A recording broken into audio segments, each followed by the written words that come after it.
વિદ્યાર્થી મિત્રો, આજે આપણે વાત કરીશું હાઇઝનબર્ગના અનિશ્ચિતતાના સિદ્ધાંતની અને હાઇઝનબર્ગના અનિશ્ચિતતાના સિદ્ધાંતનું મહત્વ. આ બંને વિશે જોઈશું. 3 માર્ક્સની થિયરીની અંદર હાઇઝનબર્ગનો અનિશ્ચિતતાનો સિદ્ધાંત સમજાવો તેવું પૂછી શકાય. હાઇઝનબર્ગના અનિશ્ચિતતાના સિદ્ધાંતના આધારે કોઈ એક્ઝામ્પલ પૂછવા હોય તો તે પણ આપણને પૂછી શકાય. હવે આપણે એની અંદર જોયું કે ધ બ્રોગલીનો જે સિદ્ધાંત જોયો હતો. ધ બ્રોગલીના સિદ્ધાંત અનુસાર આપણે જે દ્રવ્યની પણ દ્વૈત વર્તણૂક હતી, મતલબ કે દ્રવ્ય હશે તે પણ વિકિરણનો સ્વભાવ પણ ધરાવે, મતલબ કે તરંગ સ્વભાવ ધરાવતું હશે, અને બીજું એક કણ સ્વભાવ પણ ધરાવતું હતું. કોઈ પણ દ્રવ્ય લઈએ તેના માટે. હવે એની અંદર આપણે વાત કરીએ કે જે સામાન્ય વસ્તુ હશે. સામાન્ય વસ્તુ મતલબ કે આપણે નજરે જોઈ શકીએ છીએ તેવી વસ્તુ, પુસ્તક હોય, દડો હોય, કોઈ બીજી વસ્તુ હશે. આવી જે બધી સામાન્ય વસ્તુ હોય છે તે પણ ગતિમાં હોય ત્યારે તે તરંગ ઉત્સર્જિત કરતું હશે, પણ તેના તરંગ જોડે સંકળાયેલી જે તરંગ લંબાઈ હશે, આવૃત્તિના મૂલ્યો હશે, એ આવૃત્તિના મૂલ્ય ટૂંકા હશે, કારણ કે આ સામાન્ય વસ્તુ કહીએ તો એના દળ વજનમાં કેવા હશે? વધારે હશે. અને આવી સામાન્ય વસ્તુ જે વજનમાં ભારે છે એ ગતિમાં હોય ત્યારે એ પણ તરંગ ઉત્સર્જિત કરે છે, પરંતુ તેના દળ ભારે હોવાના કારણે આ તરંગને આપણે અવલોકિત કરી શકતા નથી. બીજા શબ્દોમાં કહીએ તો એની આવૃત્તિ ટૂંકી હોવાના કારણે તે આપણે જોઈ શકાતું નથી, તેનું માપન શક્ય નથી. પરંતુ જે ઇલેક્ટ્રોન જેવા ખૂબ જ સૂક્ષ્મ કણો હતા, જે આપણે પરમાણ્વીય કણો કીધા, આ ઇલેક્ટ્રોન જેવા જે સૂક્ષ્મ કણો હતા તે જ્યારે ગતિમાં હોય છે ત્યારે તે તરંગ ઉત્સર્જિત કરતા હોય છે, અને આ તરંગને બધાને આપણે અવલોકી શકીએ છીએ, તેનું માપન થઈ શકે છે. એટલે અહીંયા આપણે જે કીધું દ્રવ્ય સાથે જે કણ હશે એના સાથે પણ તરંગ પ્રકૃતિ સંકળાયેલી હતી, તે વસ્તુ આપણે ધ બ્રોગલીના સિદ્ધાંત અનુસાર જોઈ હતી. પણ હવે એનો જે તરંગ જે ઉત્સર્જિત કરતા હશે એના વેગ અને એ બધાની વિશે વાત કરીએ તો હાઇઝનબર્ગના અનિશ્ચિતતાના સિદ્ધાંતની અંદર હાઇઝનબર્ગે નિવેદિત કર્યું, મતલબ કે એને જે સિદ્ધાંત આપ્યો એને જણાવ્યું કે ઇલેક્ટ્રોનનું ચોક્કસ સ્થાન અને એનો ચોક્કસ વેગ કહીએ કાં તો વેગમાન કહીએ. વેગ અને વેગમાનમાં ડિફરન્સ છે, તમે જાણો છો, પણ ચોક્કસ વેગ કહીએ કે વેગમાન બંને વસ્તુને સાંકળી શકાશે. ઇલેક્ટ્રોનનું ચોક્કસ સ્થાન અને ચોક્કસ વેગમાન, અથવા કહેશો વેગ, કારણ કે વેગમાન એટલે વેગ ગુણ્યા દળ કરતા હતા, અને વેગ એટલે એકલું આપણે v કહીએ, પણ અહીંયા દળ તો અચળ રહેતું એટલે વેગ અને વેગમાનને આપણે સમાન રીતે કહી શકીએ. તો ઇલેક્ટ્રોનનું ચોક્કસ સ્થાન અને ચોક્કસ વેગ અથવા એનું વેગમાન એક જ સાથે નક્કી કરવું અશક્ય છે. મતલબ કે એક સાથે તમે નક્કી કરી શકતા નથી. ઇલેક્ટ્રોનનું સ્થાન ચોક્કસ નક્કી કરી શકો તો એનું વેગમાન ના મળે, અને વેગમાન નક્કી કરો તો એનું સ્થાન નહીં મળે, મતલબ કે એ મૂલ્યમાં અનિશ્ચિતતા આવશે. અહીંયા વેગમાન અને વેગને બંનેને એકબીજાના સમાનાર્થી રૂપે જ આપણે લઈશું. એટલે હાઇઝનબર્ગે જે અનિશ્ચિતતાનો સિદ્ધાંત આપ્યો, પહેલા તો એ નિયમનું ખાસ સેન્ટેન્સ જે કથન આપ્યું છે તે, અને આ આપેલું હતું હાઇઝનબર્ગે, એટલે નિયમના વાક્યમાં આપણે કોઈ ફેરફાર કરતા નથી. જે નિયમનું વાક્ય હોય એનું જ આપણે રાખતા હોઈએ છીએ, ખાસ વૈજ્ઞાનિકે જે સેન્ટેન્સનું કથન કરેલું હોય.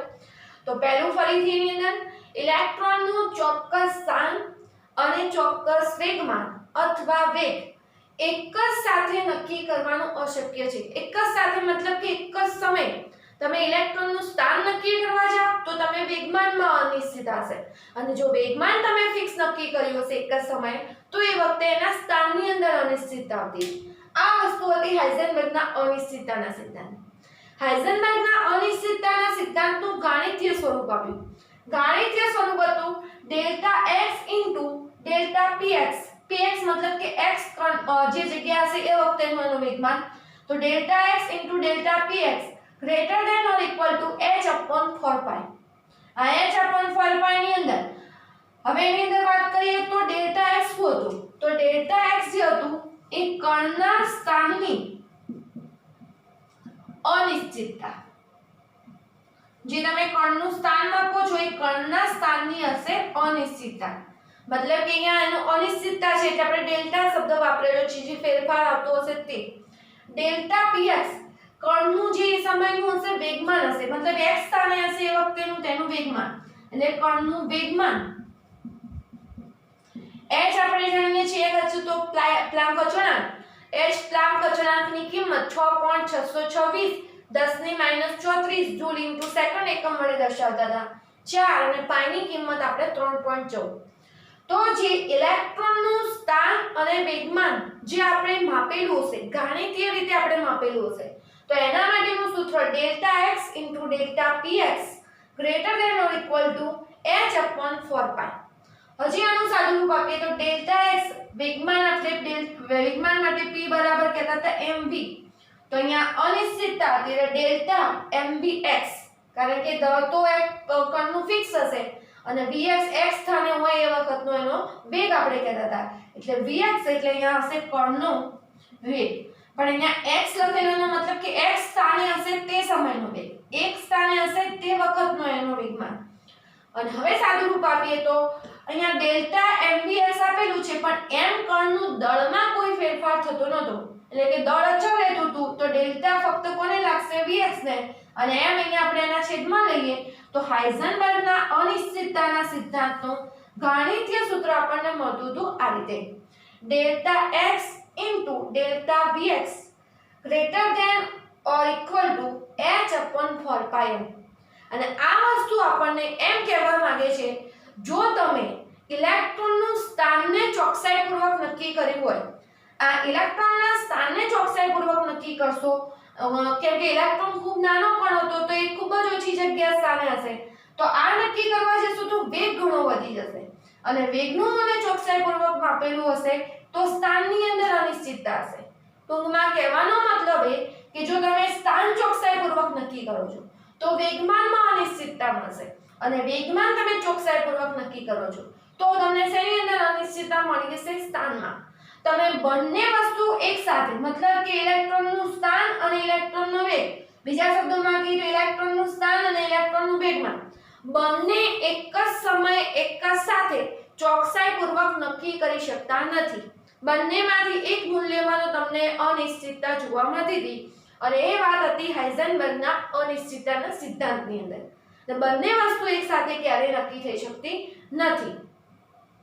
આ વસ્તુ હવે આપણે સમજીએ કે આપણે દાખલા તરીકે તમને સાદા એક ઉદાહરણથી સમજાવીએ કે કોઈ એક પાતળા કાગળની તમારે જાડાઈ માપવી હોય અને પાતળા કાગળની તમારે જાડાઈ માપવી હોય અને એના માટે તમને જે માપપટ્ટી આપેલી હોય એના ઉપર કોઈ સ્કેલ માપ લખેલું ન હોય સ્કેલ માપ લખ્યા સિવાયની માપપટ્ટી તમને આપી દેવામાં આવે અને તમે અંદાજિત એમ કે કોઈ નિશાની કરીને કે માપન કરવા જાઓ તો તમને એનું મૂલ્ય મળશે એ ફિક્સ મૂલ્ય મળશે એની જાડાઈનું.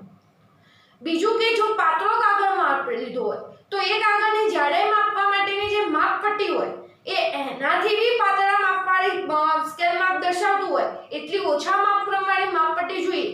તમે એનાથી વધારે જાડી માપપટ્ટી લીધી હોય તો એ તો એનું માપન કરી શકવાનું નથી.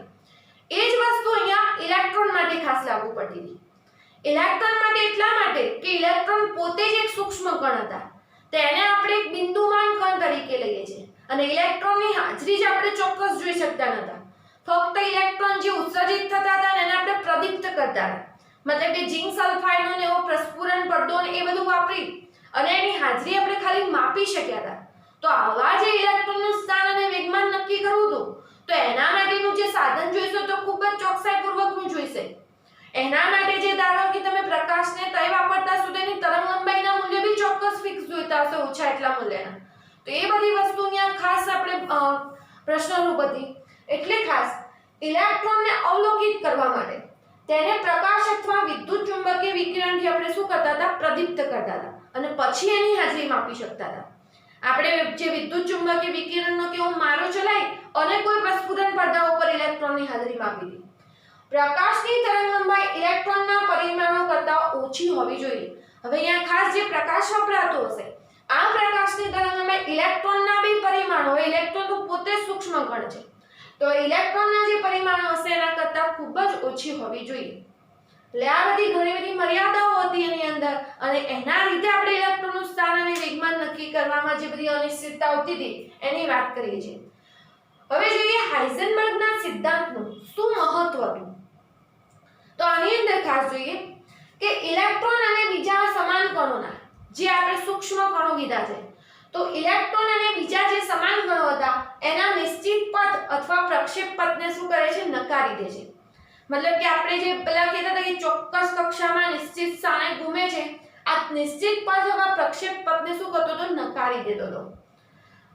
હવે એની અંદર બીજું કે હાઇઝનબર્ગના સિદ્ધાંતની મદદથી આપણે જો કોઈ કણનું આપણે સ્થાન જાણતા હોઈએ, કેટલા વેગથી એ ગતિ કરે છે તે જાણતા હોઈએ અને કયા બળની અસર હેઠળ એને કેટલું બળ લાગુ પાડવામાં આવે છે, તો અમુક સમય પછી અમુક સમયના અંતરે તે પદાર્થ કઈ જગ્યાએ હશે તેની આપણે આ સિદ્ધાંતની મદદથી આગાહી કરી શકતા હતા.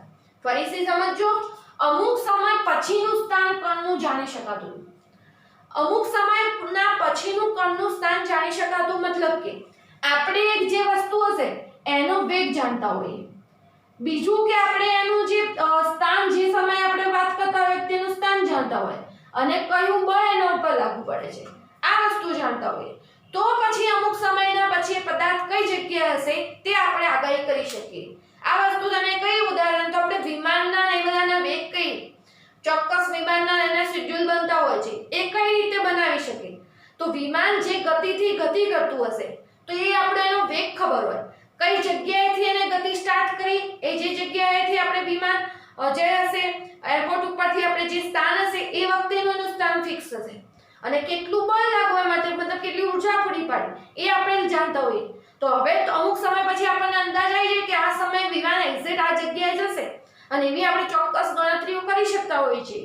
ખાસ જે આ બધા આપણે કહીએ સ્પેસ શટલ ને બધા કઈ રોકેટ ને બધું લોન્ચ કરવામાં આવે છે તો એની બધી કેલ્ક્યુલેશનો હોય છે, તો એ કેલ્ક્યુલેશનો એક્ઝેક્ટ આપણે ગ્રહોની ગતિ અને બધાની કેલ્ક્યુલેશન બી થઈ શકે છે. આ બધી વસ્તુ કેવી છે? ભારે કણ છે, મોટા કણ છે અને મોટા કણ માટે કહીએ તો આ અનિશ્ચિતતા વધુ અસર નથી કરતી એ આપણે હવે સમજશું. પણ આ વસ્તુ કે હાઇઝનબર્ગના અનિશ્ચિતતાના સિદ્ધાંતનું મહત્વ એ હતું કે અમુક સમય પછી પદાર્થ કઈ જગ્યાએ હશે.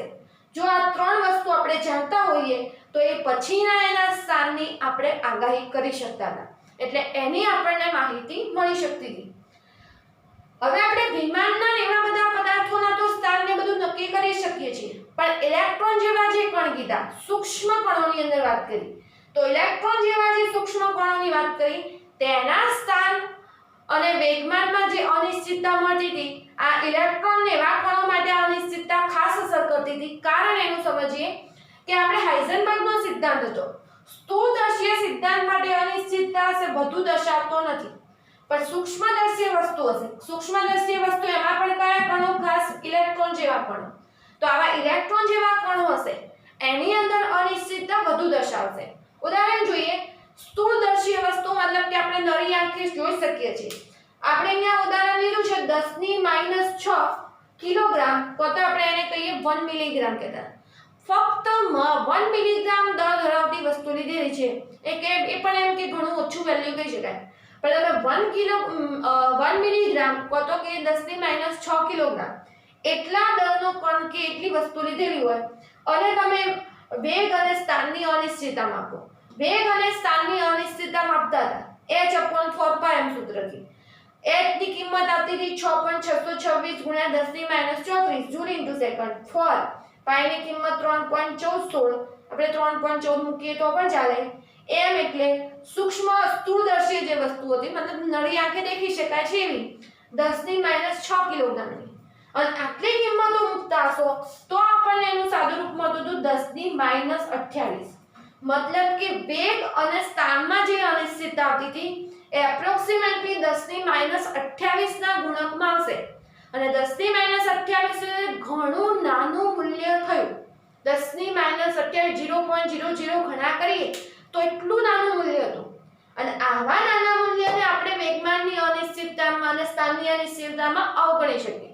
મતલબ કે અનિશ્ચિતતા ઘણી ઓછી જોવા મળે. મતલબ કે આપણે એની નિશ્ચિતતા વિમાન જેવા કણ આવા કણની નિશ્ચિત આપણે દડાની ગતિ વેગ જાણતો કે આપણે એક્ઝેક્ટ ખબર પડે કે આટલા અંતે દડો જશે તમારે, તો એ વસ્તુ આપણે મોટા દળની વસ્તુ હશે.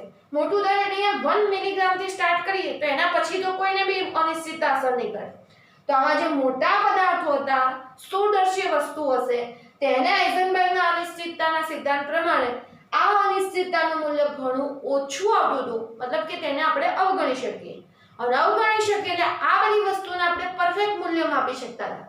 પરંતુ તમે જો સૂક્ષ્મદર્શી વસ્તુ લીધી હોય, સૂક્ષ્મદર્શી વસ્તુ આપણે કહીએ ઇલેક્ટ્રોન જેવા સૂક્ષ્મ કણ લીધા હોય, અને આવી સૂક્ષ્મદર્શી વસ્તુ લીધી હોય અને તેના સ્થાનની અને વેગની અનિશ્ચિતતાનો ગુણાકાર જોયો હોય, તો delta v * delta x h/4 પાઈ h એટલે 6.626 ગુણ્યા 10⁻³ જૂલ * સેકન્ડ, 4 પાઈ ની કિંમત 3.14 * 16. હવે અહીંયા m તરીકે કોનું દળ આવશે? આપણે ઇલેક્ટ્રોન માટે વાત કરીએ છીએ, તો ઇલેક્ટ્રોનનું દળ આવતું હતું 9.1 ગુણ્યા 10⁻31 કિલોગ્રામ.